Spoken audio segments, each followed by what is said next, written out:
आपल्या मराठीमध्ये अक्षरांचं नाव आणि उच्चारण सेम असते, पण इंग्लिशमध्ये अक्षरांचं नाव आणि उच्चार दोन्हीही वेगळे असतात.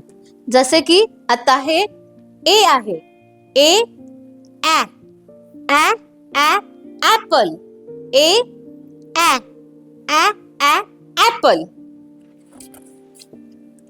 बी ब बी ब ब ब बॉल, ब ब बॉल. सी क क सी क क क कॅट.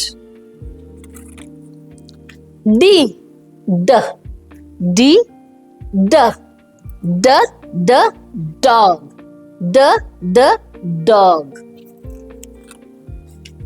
एफ एफ फ फिश, फ फिश.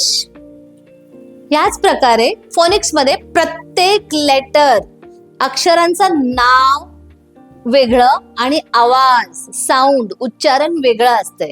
आणि फोनिक्स मध्ये आम्ही हेच शिकवतो, जेणेकरून मुलांना ते खूप इझी पडते आणि सहजपणे ते डिकोड करून वाचू शकतात.